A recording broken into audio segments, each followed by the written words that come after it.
5 days ago, it was raining outside, slipped on these very stairs, fracturing my left scapula and bruising a couple ribs. A split-second incident, having 6 weeks of recovery time.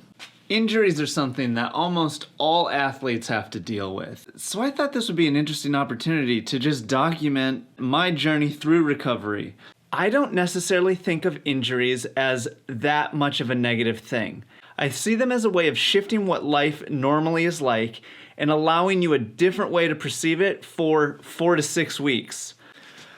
Before this even happened, I was very, very curious to try one of those smart trainer setups for riding in the winter.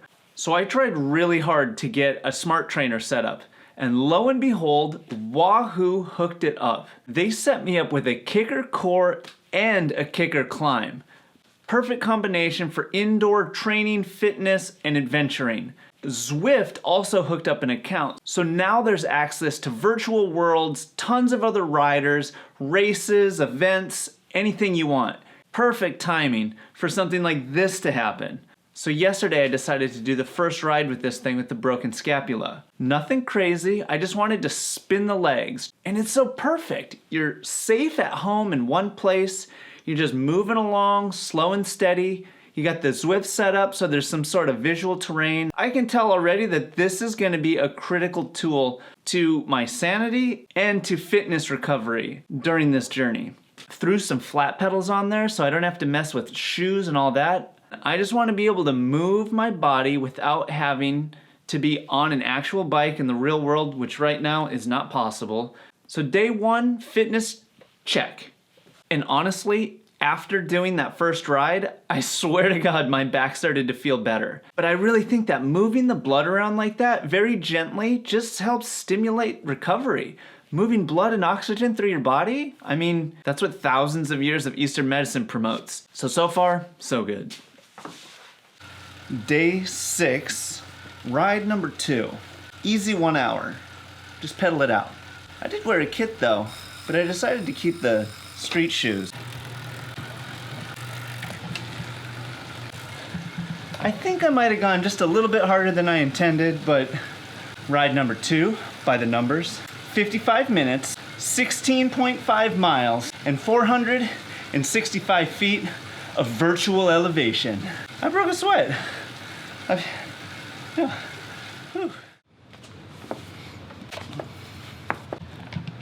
Tying your shoes with only one hand? This is not as easy as it looks. It probably doesn't even look that easy. Day 8. Progress. We're upgrading to clipless pedals. Oh, clipping in. Feels so good. Still got my radical speed sling though. This route has a kind of a decent amount of climbing. I don't know if that's good for me yet, but I like the distance. It's around 16 miles. I am curious to see. I just want to try this without the...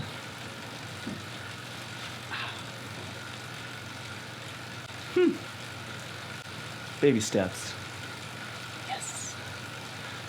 There you go, day 8 in the books. A little bit harder than I expected, but I guess that's a good thing. The virtual ride, by the numbers. 1 hour, 17 miles, and 772 feet of elevation. One small step at a time. I really think that these rides are helping with the recovery. I feel like I'm healing faster.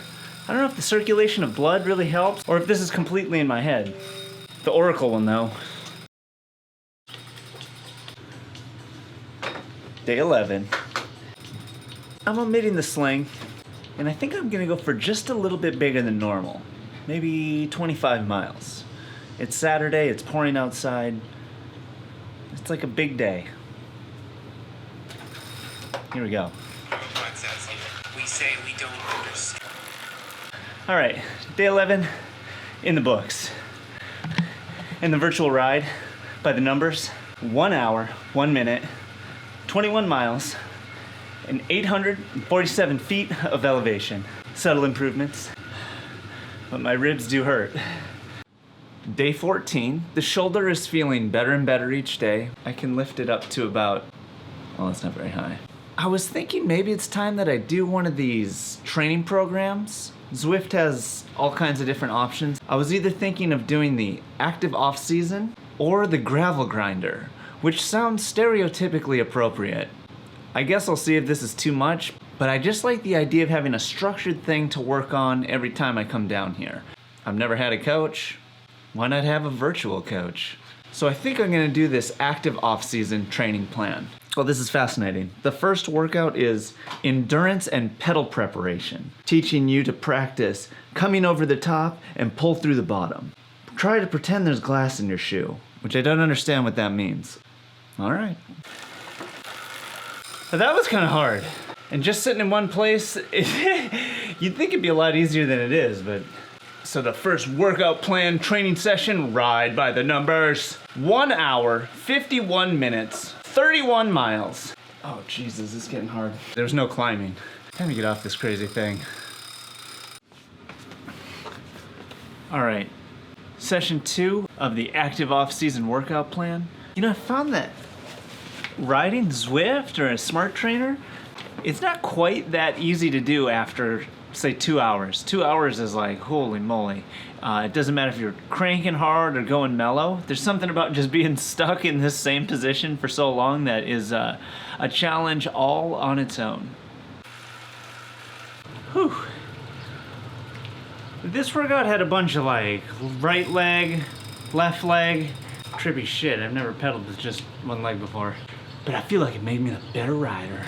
And today's training slog by the numbers, 1 hour, 41 minutes, 24 miles.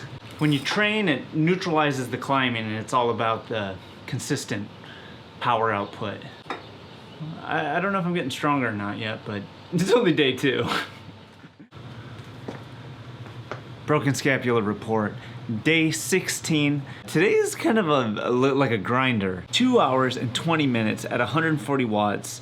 It's not that intensive an effort, it's just long and grueling. And I'm telling you, 2 hours on the smart trainer is like 4 hours on a real bike. So it's like a psychological mind puzzle that puts you into a space of incomprehensible discomfort. So here we go. Oh boy, it's raining in Zwift, so when you ride Zwift to get away from the rain, you don't. I just realized why the trainer's so uncomfortable. You coast 0% of the time. You never stop pedaling. It is constant. So you're always in the saddle. You can get out of the saddle just a little bit, but you're basically just sitting there the whole time. In today's training session, by the numbers, 2 hours, 21 minutes, 45 miles, and there is no elevation. The next session's even longer. Day 18, week 1 of 12. Let me guarantee you right now, I'm not gonna complete all of this. 12 weeks is insane. And it gets kind of boring to just only be in the training tunnel vision, sort of. Endurance with max sprints. 2 hours, 51 minutes. Which sounds horrible, but I think I get out of the saddle, which will help alleviate things. Here we go.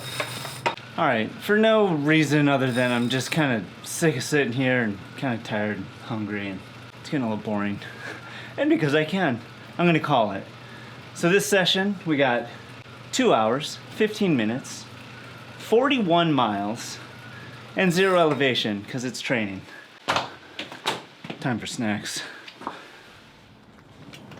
Well, this is it. First real ride on the bike since the injury. I think it'll be good. The weather's holding out. There might even be a potential sun spotting. I think this is a perfect little segue back into cycling life. But honestly, the hardest part was figuring out how to get dressed to do this. I couldn't remember what base layer with which jacket and which jersey and how much food to bring and how much water.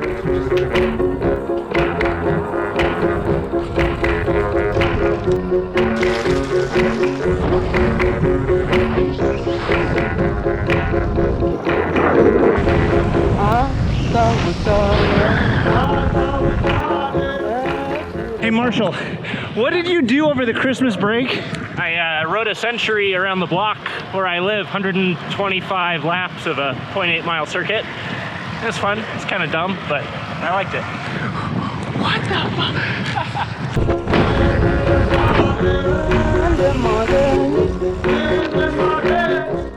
Hey Marshall. Yeah. Hey, tell me about your bike. This is Cat 10. It's been passed around Portland for a little bit. A mismatched campy group set, skinny tires, all secondhand. It's a lot of fun. Player, please.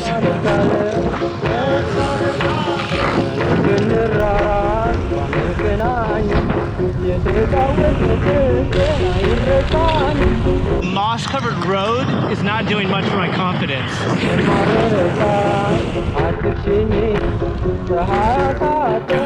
Cycling's hard. I haven't been outside on a real ride in over a month, and I can feel it.